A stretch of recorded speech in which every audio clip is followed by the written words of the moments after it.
attached to the mailbox. We made it in the shape of a barn. We made a little free library.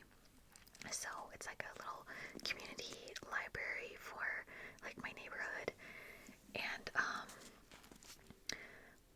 my parents filled it up with books for us to start it off. There's a adult side and then a kid side on the back. And my mom found a bunch of books to add to it.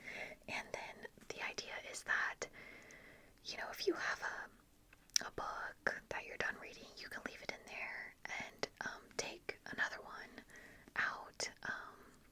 So people have been using it a ton. It's getting a lot of use, both the adult side and the kid side.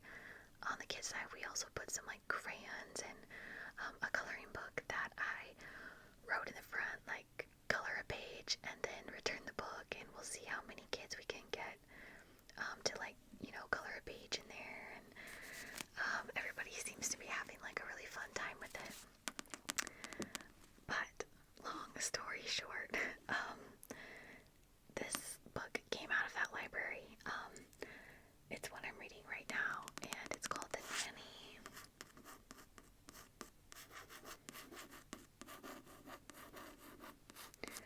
By Gilly Macmillan. Gilly Macmillan. It's like a murder mystery, which is my favorite. So it says, on a hot night in the summer of 1987, Hannah, the Holtz family's nanny, left Lake Hall without a trace, devastating 7-year-old Joe. Haunted by the loss of the woman she loved more than anyone, Joe grew up blaming her beautiful, aristocratic mother, Virginia. 30 years later, in the wake of tragedy, Joe returns to her fated childhood home and is forced to confront her troubled relationship with Virginia. But the fraught peace between mother and daughter frays when a human skull is accidentally discovered in the lake behind the house, the first of several shocks that rock the estate. Suddenly, Joe finds herself questioning everything and learns one by one that her childhood recollections may not be what they seem. Who loves her, who doesn't, and what really happened on that hot summer evening all those years ago. I'm so excited. This sounds so good. My husband and I are going to go on a camping trip soon, and that's when I imagine I'll get to read like the bulk of this. I'm pretty busy right now. I've got a lot of stuff going, so I'm like barely getting to read right now. But on the camping trip, I think I'll probably get through this whole thing, and oh my gosh, it's gonna be like perfect reading for a camping trip.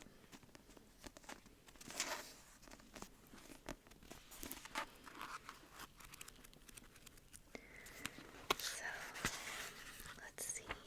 The prologue says, water closes over the body, swallows it. The rocking of the boat subsides quickly. Its occupant waits until the surface of the lake is still. Her breathing sounds shockingly loud.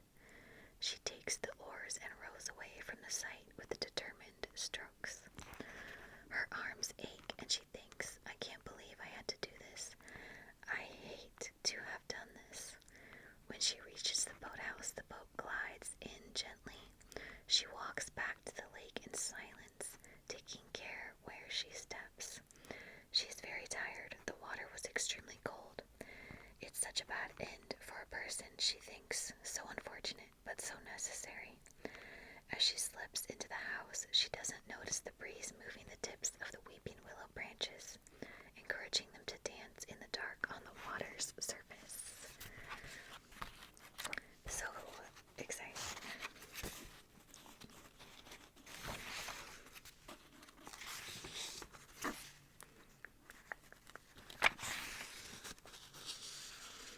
So the chapters have like years, sometimes as the start, like it says this was 1987.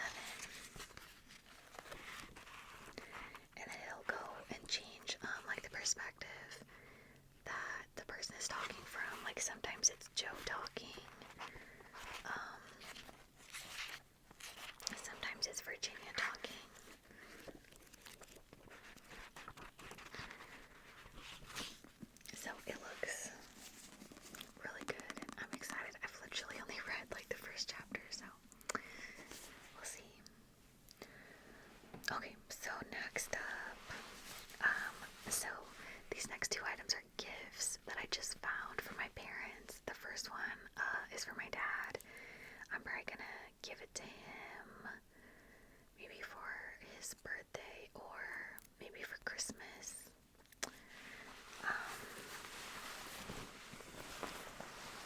So it's a button-up shirt, and it's the Y'alls is the local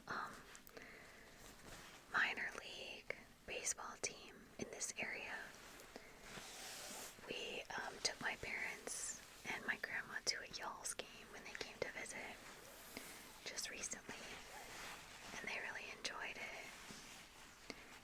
My dad liked the Hawaiian shirts. Every year the Y'alls does a Margaritaville night at the stadium, and they put out a different, like, new Hawaiian shirt every year for this Margaritaville event. And so lots of people at the games wear, you know, all the various Margaritaville night shirts that they've bought throughout the years. And my dad was like, oh my god, where did they get all these cool, like, Y'alls Hawaiian shirts? And so I was explaining it's like a yearly thing, and he liked it, so I got him the one from this year. And then this is for my mom. I got this at Cracker Barrel country store. She loves Snoopy, so it's got Snoopy up there, and it says howdy partner. Howdy partner. She's gonna love it because she loves Snoopy and she loves cowboys. The only thing, I wish it had Woodstock on here too, but it doesn't, so that's okay. But they're gonna love those. I thought they were super cute. Okay, what should I show you next? I've got these pictures. My parents brought these with them when they came to visit. So this is me with my first dog, Jenna. Her name was Jenna. I was obsessed with the movie Balto, and I named her after Balto's girlfriend Jenna in the movie. She was a golden retriever. She was such a good girl. So this is at my grandparents' house in Bellingham, Washington, and my grandpa built me a swing.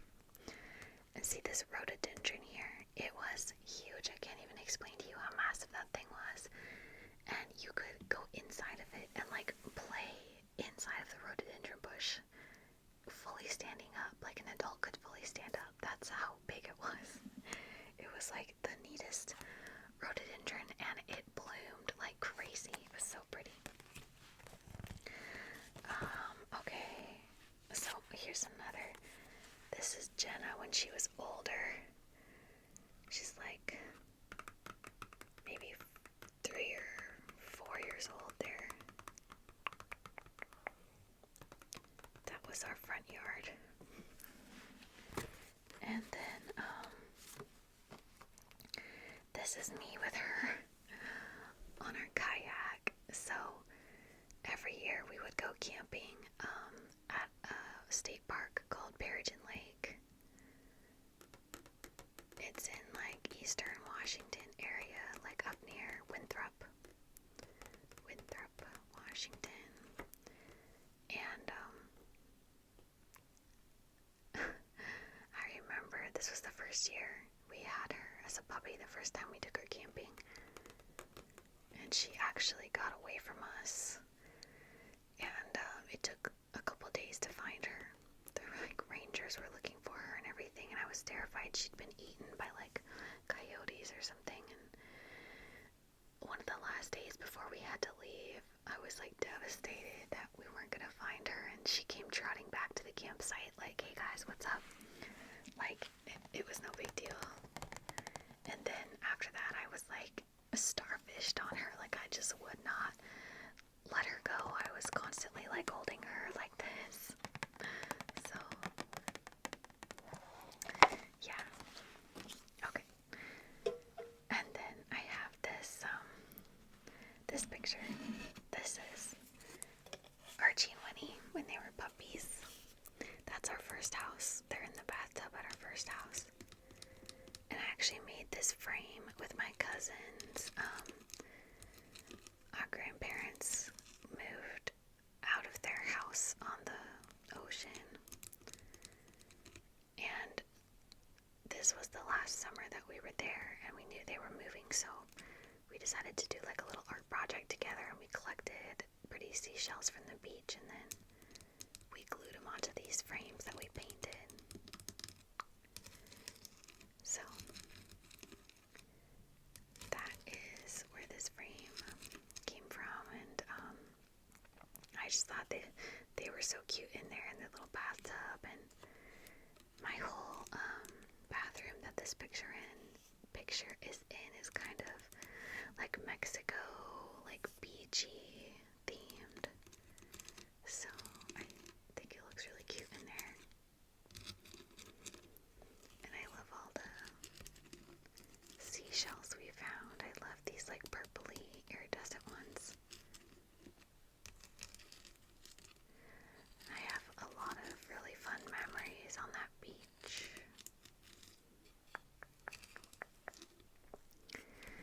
There was a guy that lived on the hill above my grandparents' house, and he was like obsessed with shooting golf balls off that hill down onto the beach. So my grandpa and I would, walk the beach looking for golf balls. I don't know. That was so weird. Like that guy, I don't know why he did that. That had to be so expensive, and also it's like polluting the beach, but whatever. I guess as a kid I loved looking for the golf balls, so and at least someone was picking them up. We were picking them up, so I don't know. Random. Let's see. Okay, this is super cute. So when my parents were here and my grandma was here, we went to the Ark, which is like a life-size Noah's Ark here in Kentucky. That is like a tourist destination, and they have a lot of education about the Bible and Christianity, and they have a whole section that's also like a zoo where they have like animals who've been rescued and they take care of them and stuff, and they have a couple sloths, and I love sloths. I love them so much. I think they are so cute. Every year for Christmas my husband gets me a sloth calendar, and it's one of my favorite gifts every year. But so my mom saw this sloth, and his arms are like those snapper things, you can like, they used to like snap them onto your wrist like a bracelet in like the 2000s, but his arms are like that, and so he can like wrap around whatever you want to put him on. He can grip onto it. I have him on my little bookshelves in the kitchen downstairs, but I wanted to bring him up and show you because he's so cute. When we went to the Ark, there was this presentation. It was like the training of the sloths and the camels, and I wanted to see it so bad. It's just like a movie, like a 30-minute movie, but it meant that we had to go, like, get up really early and be there super early. And I think I was like the only one that wanted to see this thing, but of course everybody was like, alright, let's do it. And so I got to watch like them training the sloths, which was so cool. They were training the sloths to get onto a scale that they rigged up to look like a branch so that they could weigh the sloth while it's hanging on the branch. That's really a scale. And it was really neat. And then they were training the camels to be able to get shots, like if they need a vaccine or a medication administered, or they need their blood drawn in order to test it to make sure they're healthy. They were training them to get used to that so that they don't freak out when the people who take care of them have to do that. And that was really neat. But yeah, so my mom got me this sloth because I made us all get up early to go watch that video at the Ark. So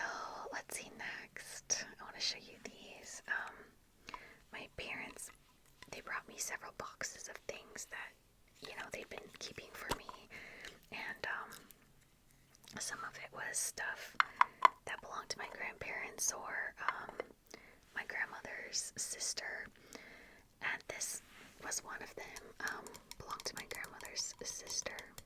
She worked for a family, a very wealthy family, in Boston, as their live-in nanny for years and years and years, and they gave her a lot of really beautiful, really neat gifts. This was one of them.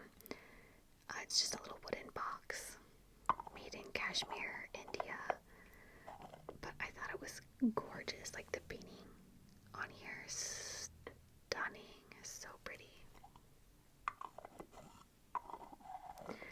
And when you close it, can you see right there, there's like a little pointed tip, so you have to make sure that's where it closes, otherwise it doesn't go on right.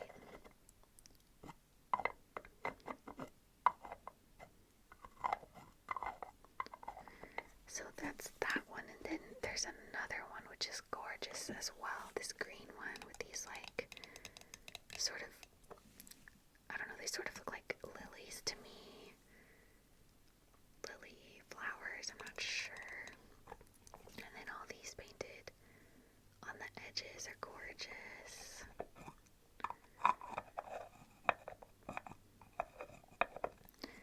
So they're just little wooden boxes, but I just thought they were really cute. I'm going to put them on my vanity.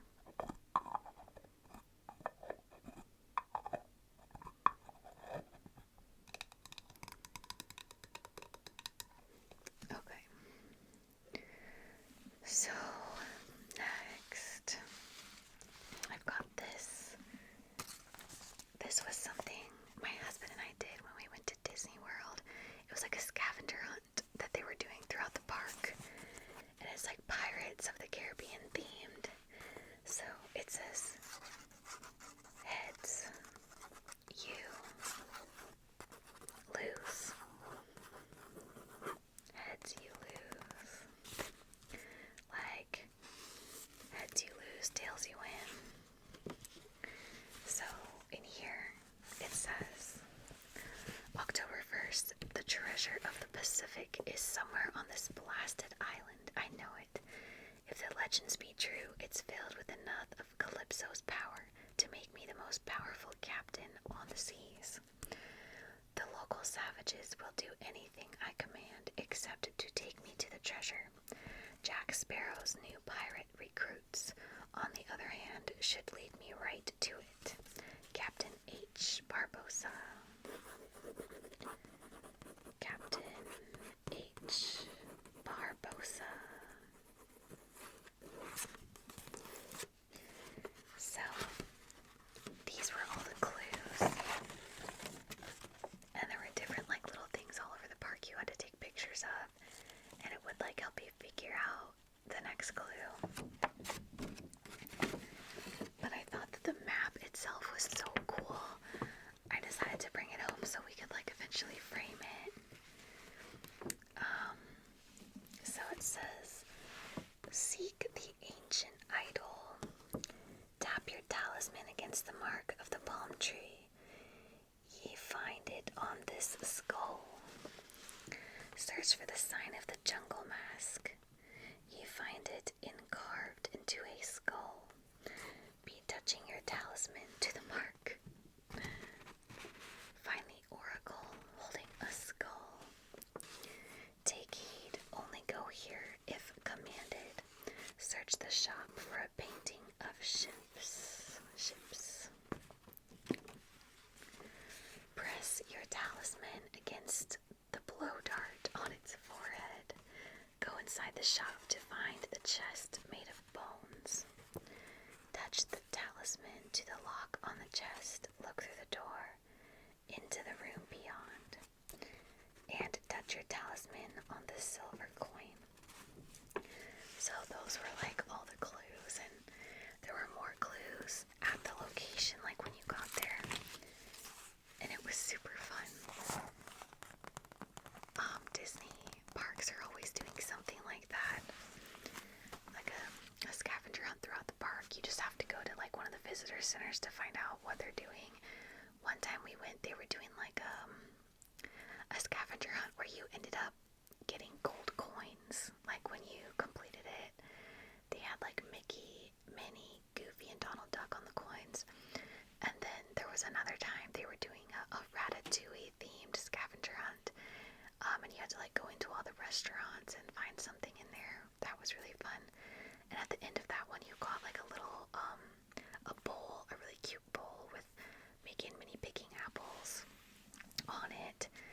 I think this pirate one, you got something too. I think it was either a sword. I think it was a light up sword that you could turn on like when it got dark in the park. So that was fun. Okay, so last thing is huge. So my grandma got this as a gift for my husband and I, because a lot of you know, if you've been watching, we moved here to Kentucky from the state of Washington not that long ago, and my grandma wanted to bring us something Washington themed. So this is a big cutting board, state of Washington cutting board. It's hard to show you because it's so incredibly big. But so if anybody is curious, you don't know much about Washington State, this is like the coast over here. The water is right there. And then going that way, you'd be going towards like Idaho. Idaho would be on this edge here. And then down below would be the state of Oregon. So I was born up here in Bellingham, Washington. And when I was about to start high school, we moved over here to Spokane, Washington. Spokane, Washington. That's where I went through college. I went to Gonzaga. And then when I graduated college, I started as a flight attendant, and I got based my first year in Anchorage, Alaska. And then I ended up moving way down here to Vancouver,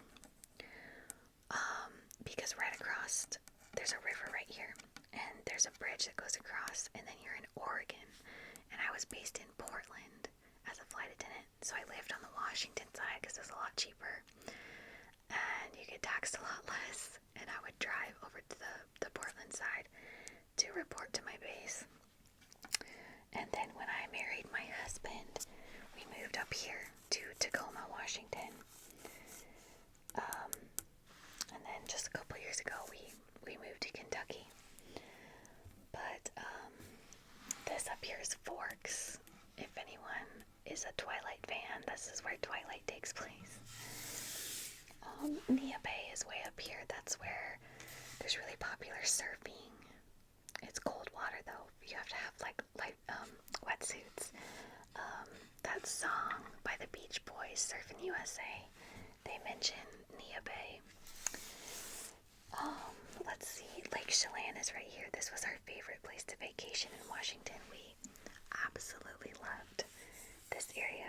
And then Winthrop is here. That's where I was talking about, where that picture of me with my dog Jenna sitting on the kayak, that's really close to where we were camping. Let's see, Aberdeen and Westport out here is on the ocean. It's close to Long Beach, Washington. We also love to vacation there. The dogs love running on the beach there. Let's see, what else is interesting? Pullman is where Washington State University is. WSU Cougars. And this is the Grand Coulee Dam up here. Leavenworth is a German-inspired town. It's got like really cute, German architecture, and they always have a Oktoberfest there, and then they decorate for Christmas. It's so gorgeous. Like every inch of that little town is decked out. that's where most people have heard of Seattle. But yeah, I thought it was cute. It's a fun little gift, and I kind of want to get a state of Alaska one now and a state of Kentucky one, so that we've got like all 3 states we've lived in. I think that would be fun. But okay, guys, that was the last random show and tell piece I had to share with you today. I hope that you enjoyed